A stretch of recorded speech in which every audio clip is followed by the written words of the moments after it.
a scathing new op-ed in the New York Times out just this morning. You see the title there. President Trump's claims of no collusion are hogwash, adding that the decision to revoke his security clearance is, in Brennan's words, an attempt to scare into silence others who might dare to challenge him. Reference to the president there. With that in mind, the White House has released a list of 9 other former and current officials in the intelligence community and the Department of Justice whose security clearance, we're told, is now under review.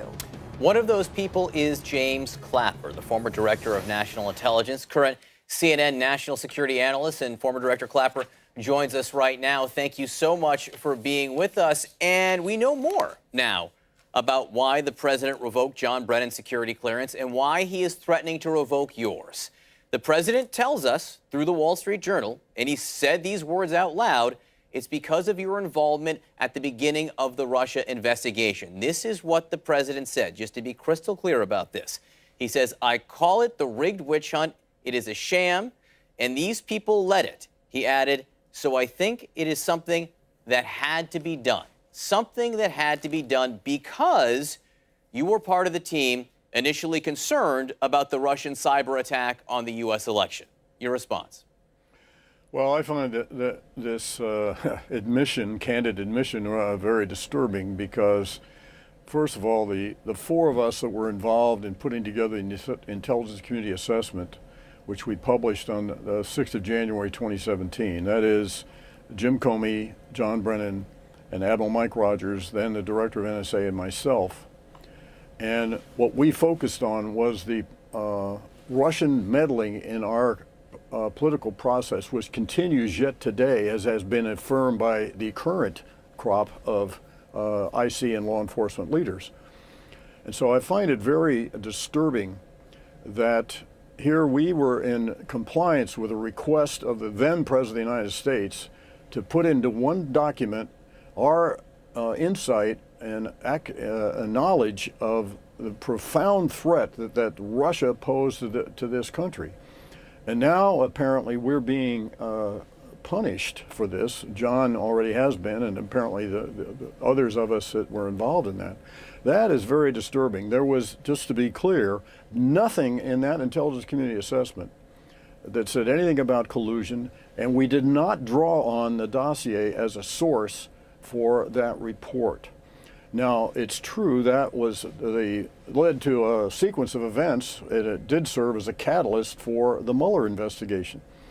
As to collusion, well, I've learned some things, as has John, about that, although from a legal standpoint, I think that's yet to be proven.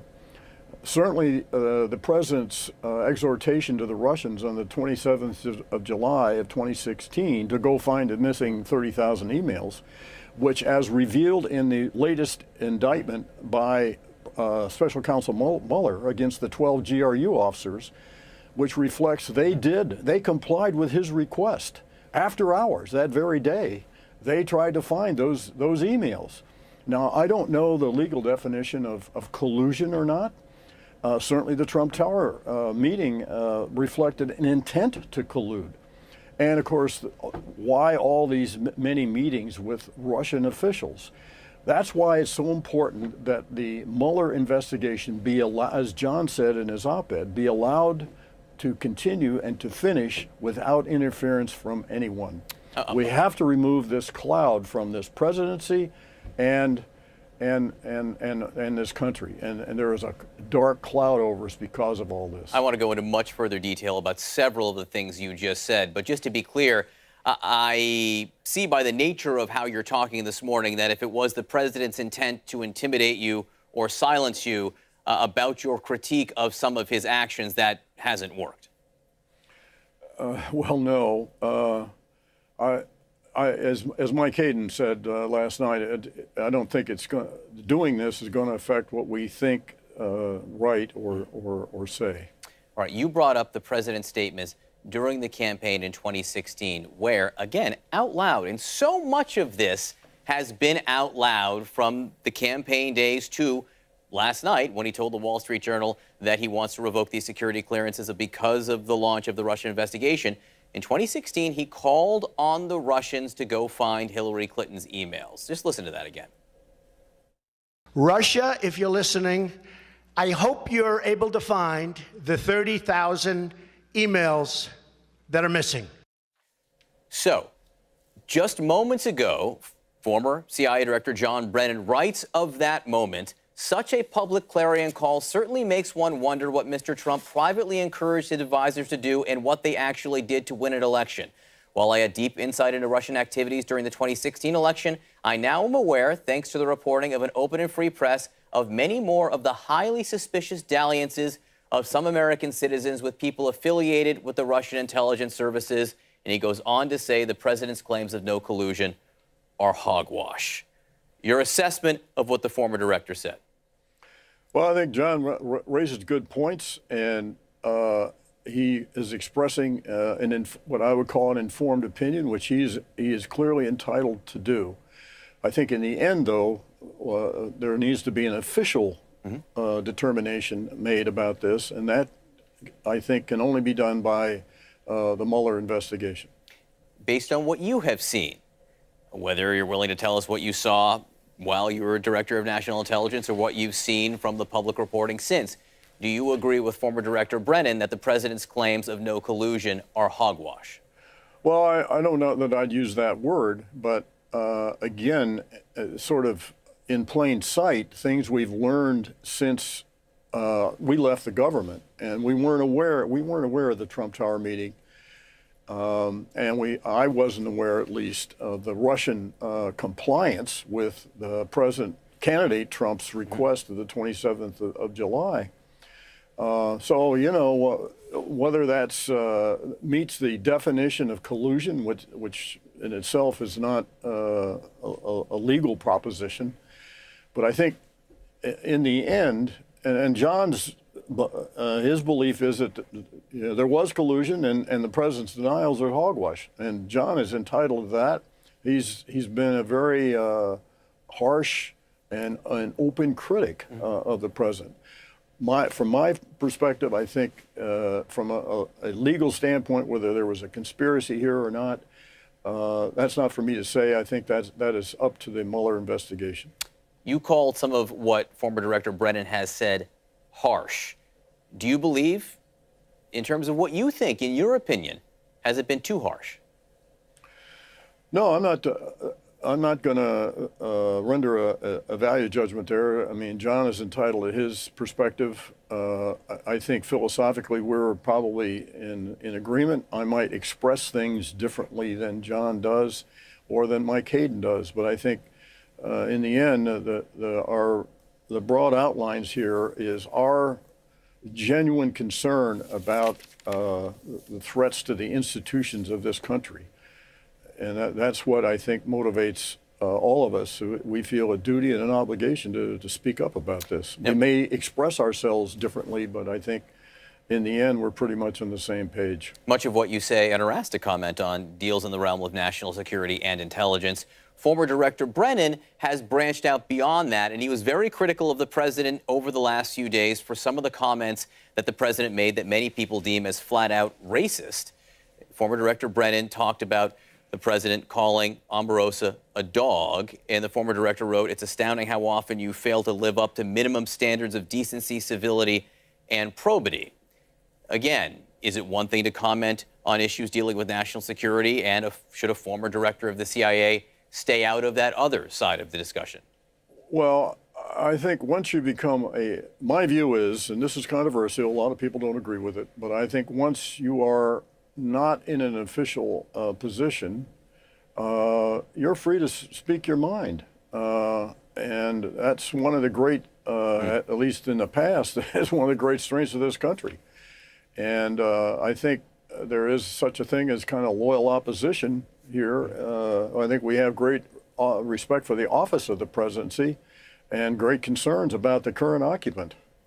Well, there is such a thing as freedom of speech, correct? It is something that is specifically protected. One is supposed to be able to share their views openly and freely and publicly, correct? Exactly, and that to me is the larger implication here with this revocation of John's eligibility and the threat for the others, myself included.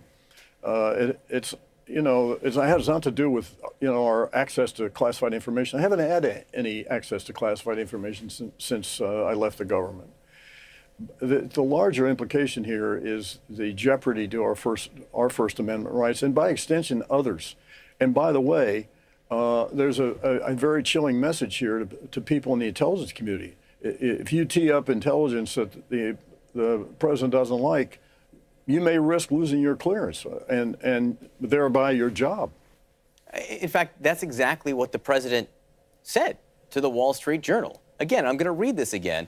He says, "I call it the rigged witch hunt. It is a sham, and these people led it." He's talking about you, John Brennan, James Comey, and others who were at the forefront of the Russia investigation, the Russia attack on the U.S. election. He says, "So I think it's something that had to be done." He's talking about revoking the security clearance of former Director Brennan there. He doesn't leave any mystery about why he did it. Now, you say that you haven't accessed any classified information since you left, but you have been reached out to by the current Intelligence Committee for your advice on things. Isn't that correct? You've had conversations with people who are still there? Well, I've had consulted with people in the administration, senior people, and obviously I'm not going to name them to protect them.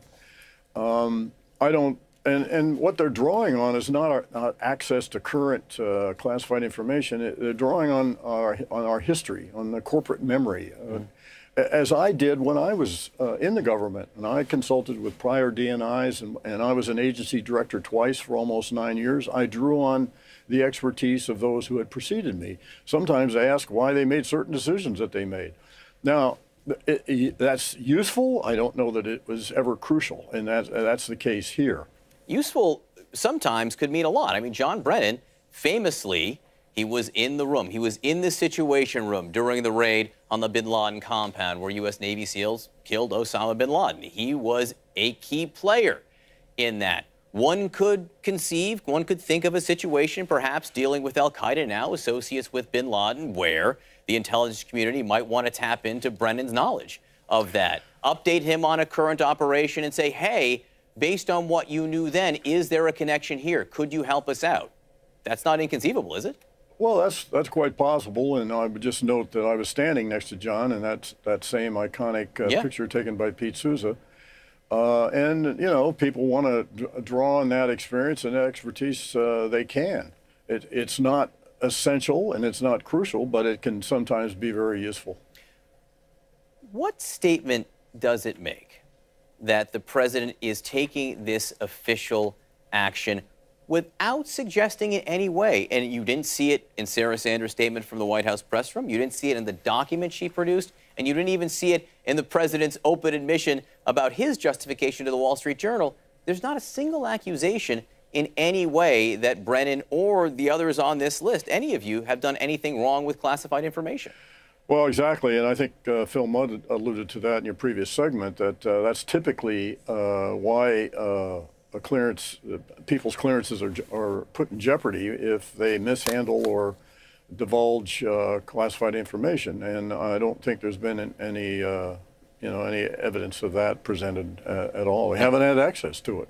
In fact, it was President Trump, behind closed doors, as is prerogative, who did give classified information to the Russians when he met with some of them early on in the administration. It is notable, if you look at this list, it doesn't include any loyalists to the president. Perhaps not surprising.